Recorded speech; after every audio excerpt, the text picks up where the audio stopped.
Think you know the weirdest humans alive? Think again. Michel Lotito can eat only metals to survive. Well, just like you cut up a slice of meat from a roast, well, I break mine with a hammer and I eat it. Elaine Davidson, on the other hand, has hundreds of piercings on her body. I have 462 piercings all over my body. These are the 20 wildest humans you won't believe exist. The last one will shock you. Amu Haji.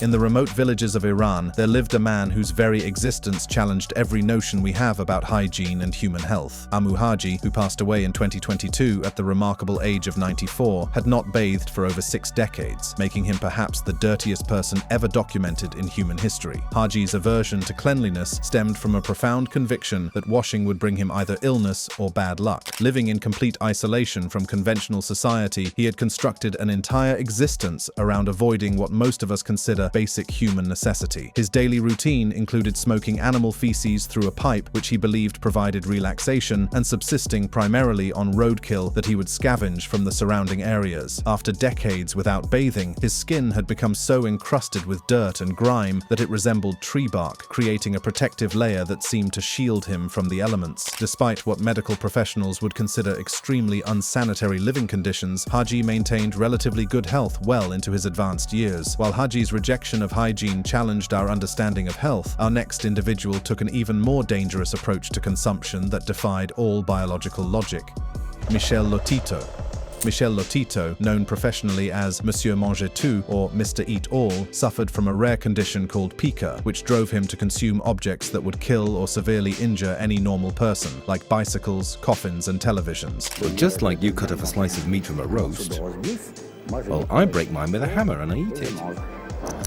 Lotito's extraordinary digestive capabilities stemmed from a unique physiological anomaly. His stomach lining was twice as thick as that of a normal human being. This genetic quirk allowed him to process materials that would typically cause internal bleeding, poisoning, or death. Over the course of his remarkable lifetime, which ended in 2007, he consumed approximately 9 tons of metal, glass, and rubber. His most famous feat was eating an entire Cessna 150 airplane, a process that took him 2 years of methodical consumption. The irony of Lotito's condition was perhaps most evident in his dietary restrictions. While he could safely consume chandeliers, shopping carts, and even coffins, everyday foods like bananas and hard-boiled eggs would cause severe digestive distress. And as I'm soft, I hate pain, so unfortunately I can't eat bananas. If consuming metal seems impossible, imagine going without one of humanity's most basic needs for over half a century.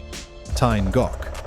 Thien Ngoc, a Vietnamese farmer, claims to have achieved something that medical science considers impossible, living without sleep for over 50 years. His extraordinary story begins in 1973 when a severe fever allegedly robbed him of his ability to sleep, marking the beginning of what would become one of the most puzzling cases in sleep medicine. When is the last time that you slept? Yeah, he said it's a long time. You don't remember. What makes Ngoc's case particularly baffling to medical professionals is not just the duration of his sleeplessness, but his apparent ability to function normally despite this condition. Far from being incapacitated by his lack of rest, Ngoc continues to perform demanding physical labor on his farm, regularly carrying loads of up to 100 kilograms over considerable distances. This level of physical capability seems to contradict everything we know about the human body's need for sleep and the devastating effects of prolonged sleep deprivation. Sleep researchers have been unable to fully explain Ngoc's condition, classifying it as an extreme and unique form of insomnia. While Ngoc's sleeplessness defied biological norms, our next individual faced an even more absurd challenge, proving he was alive when the government insisted he was dead. Lal Bihari. Born in 1955 in rural India, Bihari discovered in 1975 that he had been officially declared deceased in government records, a fraudulent declaration orchestrated by his uncle to seize his ancestral land. Without official recognition of his life, he couldn't vote, access government services, obtain loans, or exercise any of the basic rights of citizenship. Rather than accepting this Kafkaesque situation, Bihari embarked on a creative and relentless campaign to prove his existence, adopting increasingly dramatic tactics to draw attention to his plight. He added Muretak, meaning deceased in Hindi, to his name, turning his legal status into a form of protest. His methods were as ingenious as they were desperate. He organized his own mock funeral, applied for a widow's pension for his wife, and even contested elections against prominent politicians, including former Prime Minister Rajiv Gandhi, to demonstrate that dead people don't typically run for office. In 1980, Bihari founded the Uttar Pradesh Association of Dead People, discovering that over 20,000 individuals had been similarly declared dead through corrupt practices. After 19 years of legal battles and public campaigns, Bihari finally succeeded in overturning his death in 1994, earning him the Ig Nobel Peace Prize in 2003. From bureaucratic absurdity to medical marvel, our next case involves a young woman whose rare condition made her the hairiest teenager in the world. Supatra Nat Sasuphan. Supatra Nat Sasuphan, born in 1999 in Bangkok, Thailand, gained global attention as the world's hairiest teenager after being recognized by Guinness World Records in 2010. Her condition, Ambrus syndrome, is a rare form of hypertrichosis, causing excessive hair growth across her face, ears, arms, legs, and back. I used to ask myself why I was born this way. Despite facing nicknames like Chewbacca and Monkey Face and early bullying, Supatra embraced her uniqueness. She became a popular, confident student known for singing, dancing, and academic excellence, particularly in math. She aspired to be a doctor to help others, demonstrating remarkable resilience in the face of societal stigma. Laser treatments failed to curb her hair growth, but by 2018, at age 17, she began shaving her face regularly, transforming her appearance to marry her partner, whom she described as the love of her life. Our next individual took body modification to an entirely different extreme through decades of deliberate waist training. Kathy Jung. Kathy Jung, born in 1937 in North Carolina, holds the Guinness World Record for the smallest tight-laced waist on a living person since 1999, with a corseted waist measuring just 15 inches and an uncorseted waist of 21 inches. Standing at 5 feet 8 inches and weighing approximately 106 pounds, Jung began waist training in 1959, inspired by her husband Bob, an orthopedic surgeon who supported her passion for Victorian fashion and monitored her health. How many inches around is your waist? My corsets are 15 inches, but that's a measurement inside the corset. So they're over clothes or anything over the top will measure closer to 18 inches. Jung wears custom-made corsets 23 hours a day, removing them only to shower, and has gradually reduced her waist from 26 inches over decades without surgery. She attributes her health to this slow process, eating small, frequent meals to avoid bloating and maintaining an active lifestyle, including fishing and housework, with no reported medical issues. So you have all your ribs in there? Yes, I have. Really?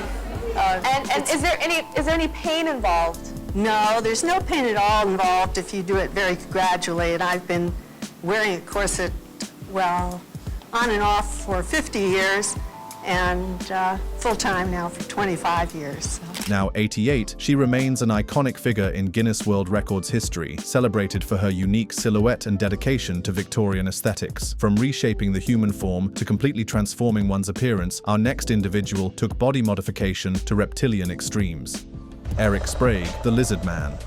Eric Sprague, born in 1972 in Fort Campbell, Kentucky, is known as the Lizard Man for his extensive body modifications that give him a reptilian appearance. These include a full-body tattoo of green scales taking 650-700 hours, a bifurcated tongue split in 1997, sharpened teeth, subdermal Teflon implants on his forehead, and green-inked lips. I've spent about 700 hours getting my entire body tattooed, top to bottom, head to toe. I've also had Teflon implanted on my forehead to create horned ridges over my eyes, had my teeth filed down to points, and my tongue surgically bifurcated. A former PhD candidate in philosophy, Sprague began his transformation in 1994, inspired by reptiles' cultural significance and his fascination with Godzilla. He performs classic sideshow acts like sword swallowing, fire eating, and the human blockhead, often with a comedic twist, and has toured with the Jim Rose Circus and Jägermeister music tour alongside bands like Slayer and Slipknot. Sprague holds a 2014 Guinness World Record for lifting the heaviest weight with pierced ears. Despite enduring painful procedures and occasional public negativity, Sprague views his transformation as art. While Sprague embraced a reptilian transformation, our next individual pursued an equally extreme aesthetic goal, striving to become a living doll. Valeria Lukyanova, Human Barbie. Valeria Valerievna Lukyanova, born in 1992 in Moldova, is a Ukrainian model widely known as the human Barbie for her striking resemblance to a Barbie doll, achieved through makeup, contact lenses, breast implants, and a rigorous lifestyle. Growing up in Odessa, Ukraine, she moved to Moscow in 2014 due to the war in Donbas, dedicating her life to maintaining her doll-like appearance through extreme measures. Полчаса, то есть я крашусь за полчаса полностью, наношу только вечерний дневной крем на лицо и все. To enhance her appearance, she uses heavy makeup and contact lenses over her natural eyes, maintaining a slender figure with a reportedly 18-inch waist through daily gym workouts and a strict raw vegetarian, mostly liquid diet. She briefly experimented with breatharianism, claiming to live on light and air, but later abandoned it. Lukyanova gained fame in 2012 after viral photos and a V magazine feature, followed by a 2013 Vice documentary highlighting her spiritual beliefs. Почему вы выбрали образ куклы Барби, а не какой-то другой, там, Мерлин Монро или других красивых девушек? Этот образ я не выбирала, мне его присвоили, в принципе, я не против этого, кому не польстит. Beyond modeling, she's an opera singer, composer, and starred in horror films. Controversies include her denial of extensive plastic surgery and polarizing views on beauty standards. Despite finding the human Barbie label degrading, she accepts it as part of her aesthetic, maintaining a strong social media presence with over 800,000 followers. The next case involves a man with an extremely rare condition. Yu Zhenhuan. Yu Zhenhuan, born in 1979 in Liaoning, China, is recognized by Guinness World Records as one of the world's hairiest men, with 96% of his body covered in thick hair due to a rare condition called atavism or hypertrichosis, which began at age 2. Known as China's hair boy, he faced significant challenges throughout his life, including relentless bullying and being called caveman or monkey man by cruel onlookers.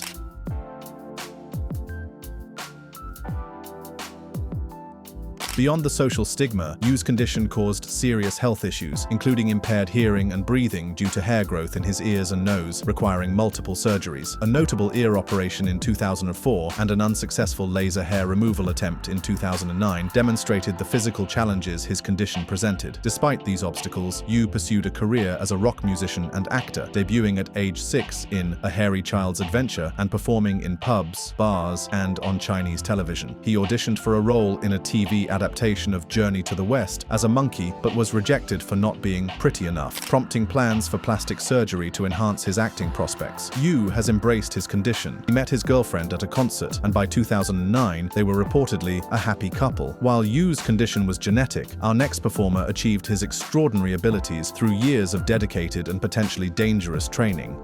Martin Lorello, the human owl. Martin Joe Lorello, born Martin Emmerling in 1885 in Nuremberg, Germany, was a German-American sideshow performer known as the Human Owl for his astonishing ability to rotate his head nearly 180 degrees. This extraordinary feat was achieved through 3 years of dedicated training, possibly aided by a naturally bent spine, though claims of dislocating vertebrae remain unverified due to the lack of X-rays from that era. Immigrating to the United States in 1921, Lorello performed at prestigious venues, including Coney Island's Dreamland Circus Sideshow, Ringling Brothers and Barnum and Bailey Circus, and Ripley's Believe It or Not Auditorium in the 1930s. He earned fame as Bobby the Boy with the Revolving Head, drawing crowds with acts like drinking beer while facing backward, though he couldn't breathe or smoke in this position, highlighting the physical limitations even his extraordinary ability imposed. His personal life was tumultuous, marked by 2 failed marriages and a 1931 arrest in Baltimore for spousal abandonment after winking at police during a performance. Allegations of Nazi sympathies, noted by colleague Priscilla Bahano, tarnished his legacy, possibly fueled by his post-World War I departure from a struggling Germany, though evidence remains anecdotal. His final performance was in 1952, and he died of a heart attack in 1955. Our list takes us back in time to meet one of history's most unconventional thinkers, Diogenes of Sinope. Diogenes, born around 412 BCE in Sinope and died in 323 BCE in Corinth, was a Greek philosopher and founder of Cynicism, a school of thought advocating a life of virtue, simplicity, and rejection of societal conventions. Known as the Cynic, he lived ascetically in a large ceramic jar in Athens, famously carrying a lantern in daylight to search for an honest man, critiquing the moral hypocrisy of his time. Exiled from Sinope for allegedly defacing currency, he embraced a life of deliberate poverty poverty, rejecting wealth, status, and basic comforts. He often challenged figures like Plato with sharp wit, once declaring Plato's lectures a waste of time and reportedly disrupting his classes by eating or mocking philosophical abstractions. His provocative acts like public masturbation or defecation aimed to demonstrate human nature's raw simplicity and challenge social taboos. His most famous encounter, possibly apocryphal, was with Alexander the Great, who offered him anything he desired, only to be told to stand out of his sunlight. Next, we'll talk about a record that took a lifetime to achieve. Tran Van Hey. Tran Van Hey, born in 1932 and died in 2011 in Ho Chi Minh City, Vietnam, was a Vietnamese farmer known posthumously for having the world's longest recorded hair, measuring 6.8 meters, 22 feet, at his death, earning him a Guinness World Record. Living in Kien Giang province, he stopped cutting his hair at age 25 after falling ill each time he trimmed it, believing it was a divine sign that he should never cut it again. Instead of cutting his hair, Hey wrapped his dreadlocked locks in a turban, washing it monthly to maintain hygiene while allowing it to grow continuously for over 5 decades. A herbalist by trade, he supported his wife and 6 children through farming and traditional medicine, avoiding haircuts despite social challenges and the physical burden of his heavy, matted locks. His hair, which he claimed gave him strength, became an integral part of his identity and daily life. His hair was only measured after his death from natural causes at 79, as he shunned publicity during his life, preferring a quiet existence away from media attention. Unlike Tran Van Hey,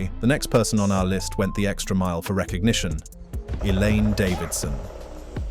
Elaine Davidson, born in 1965 in Edinburgh, Scotland, is a former Brazilian nurse and performer recognized by Guinness World Records as the most pierced woman since 2000, with over 4,225 piercings by 2005, including 192 on her face alone, and an estimated 9,000 by 2011, weighing nearly 7 pounds. After moving to the UK in the early 1990s, she began piercing her body extensively, driven by personal fascination rather than rebellion, starting with her nose. I have 462 piercings all over my body.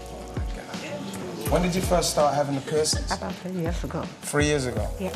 Can I see your tongue? Can we see your tongue? Yeah. Davidson expanded to include facial, genital, and internal piercings, some of which she later removed to reduce weight. She ran the Tropical Paradise aromatherapy shop in Edinburgh and performed in sideshows, demonstrating feats like lifting weights with her piercings, though she avoided facial jewelry during her nursing career to maintain professionalism. Was that painful? So many? So painful? Is it painful? No, it can be quite uncomfortable for the first couple of days. Yeah? Why did you decide to have so many? Was you going for a record or do you just like... No, I came for the Guinness Book record because I really want to be in that book. You really want to do the record? Her vibrant persona, marked by colorful hair and tattoos, drew media attention on shows like The Jerry Springer Show and Ripley's Believe It or Not. Married to Douglas Watson since 2011, her piercings continue to increase. Unlike Davidson, the next person on our list didn't have control over her condition: Lizzie Velasquez. Lizzie Velasquez, born March 13, 1989 in Austin, Texas, was born with Marfanoid progeroid lipodystrophy syndrome, a rare condition that prevents her from gaining weight, keeping her at a maximum of 64 pounds, and causes partial blindness and ongoing health challenges. I think what people would be most surprised to know about me is that I do not take anything too seriously, ever. I think when people see me and they see my size, they might think that I'm really delicate and frail, and that's not how I am at all. I always try to find the humor in any situation, no matter what it is, because at the end of the day, I know it's going to be okay. Born prematurely without amniotic fluid, she faced relentless bullying, notably after a 2006 YouTube video labeled her the world's ugliest woman. Rather than succumbing to despair, she transformed this adversity into a powerful platform through her 2013 TEDx Austin Women Talk, How Do You Define Yourself?, which garnered over 10 million views, and books like Lizzie Beautiful and Dare to Be Kind. Oh, if I had one wish, it would be universal acceptance. Universal acceptance for everyone in the world. I would wish that there was no hate or discrimination towards anyone. Her 2015 documentary, A Brave Heart, The Lizzie Velasquez Story, premiered at SXSW, winning the Audience Award, and chronicled her advocacy for anti-bullying legislation. From inspiring others despite physical challenges to carrying an extraordinary medical mystery within, our next case involves one of medicine's most unusual discoveries: Sanju Bhagat. Sanju Bhagat, born in 1963 in Nagpur, India, lived for 36 years with a grossly distended stomach that earned him the cruel nickname Pregnant Man among locals who mocked his appearance. Despite enduring social stigma and physical discomfort, Bhagat, a farmer struggling to support his family, ignored the growing bulge until June 1999, when severe breathing difficulties forced him to seek medical help at Tata Memorial Hospital in Mumbai. Doctors initially suspected a tumor, but during surgery, Dr. Ajay Mehta discovered something extraordinary: a partially formed human body inside Bhagat's abdomen, complete with limbs, hair, bones, and genitalia. This was identified as an extremely rare case of fetus in fetu, a condition where one twin is absorbed by the other during early pregnancy, surviving as a parasitic entity within the host's body. In Bhagat's case, the parasitic twin had developed extensively, with long fingernails and recognizable features. The condition occurs in roughly 1 in 500,000 live births, with fewer than 200 documented cases worldwide. After the surgery, his breathing issues resolved, and he returned to a relatively normal life in his village, though he still faced occasional teasing from neighbors. He reportedly refused to view the removed twin, finding the experience too unsettling. The next case is even more unsettling. Mehran Karimi Nasseri. Mehran Karimi Nasseri, also known as Sir Alfred Mehran, was an Iranian refugee who lived in Terminal 1 of Paris's Charles de Gaulle Airport from August 26, 1988 to July 2006, earning global attention for his 18-year stay due to a bureaucratic limbo caused by lost identity papers. Born in 1945 in Masjed Soliman, Iran, to an Iranian doctor father, Nasseri claimed his mother was British or Swedish and that he was expelled from Iran in 1977 for protesting the Shah. He had a whole bench that he used as his home. He had all his things there. After losing his refugee papers in 1988, he was denied entry to the UK and detained in France, unable to prove his identity or leave the airport. He lived on a red bench, surviving on food vouchers from staff, journaling and reading newspapers. His story inspired Steven Spielberg's 2004 film The Terminal, for which DreamWorks reportedly paid him $250,000 to $275,000, as well as the opera Flight and various documentaries. Despite offers of residency from France and Belgium, Nasseri refused, insisting on being recognized as Sir Alfred Mehran and British, not Iranian, possibly reflecting mental health struggles or a deep attachment to the airport. He left in 2006 due to hospitalization, lived in a Paris shelter, but returned to the airport in September 2022, dying there of a heart attack in Terminal 2F at age 77. From living in airports to dedicating life to invention, our next individual claimed to hold more patents than anyone in history. Yoshiro Nakamatsu. Yoshiro Nakamatsu, also known as Dr. Nakamatsu, born June 26, 1928, in Tokyo, Japan, is a prolific Japanese inventor and eccentric personality who claims to hold over 3,357 patents, including for the floppy disk, karaoke machine, and digital watch, though IBM disputes his claim to the floppy disk. A graduate of the University of Tokyo, Nakamatsu's inventions range from practical devices to quirky creations. I already invented more than 3,500 inventions on my name, and still increasing. I'm now 88, but still daily I'm inventing many inventions. He attributes his creativity to unconventional methods, like diving underwater to spark ideas or using a gold-plated thinking room to block radio waves. His inventions include the Cerebrex chair for brain stimulation and a wig with hidden notes for exams. Nakamatsu ran for Tokyo governor multiple times, advocating anti-aging research, and claims to photograph his meals to analyze longevity, aiming to live to 144. He founded the World Genius Convention and received the 2005 Ig Nobel Prize for Nutrition for his dietary tracking, but the next person on our list took things a tad further. Matayoshi Mitsuo.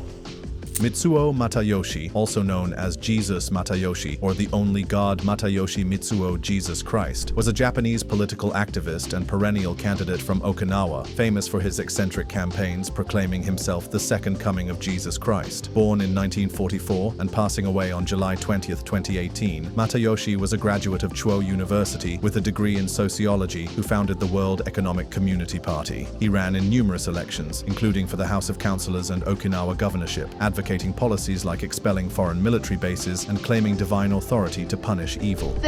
小泉純一郎は腹を切って死ぬべきである。また小泉純一郎はただ死んで終わるものではない。唯一神又吉イエスが小泉純一郎を地獄の火の中に投げ込むものである。 His campaign tactics included loud street speeches and predicting apocalyptic events, such as Japan sinking into the sea, which drew attention but little electoral success. His Christian-inspired persona, rooted in his self-proclaimed divine identity, made him a cult figure, though his mental stability was questioned. Finally, we have a man who turned the court system into his personal playground. Jonathan Lee Riches.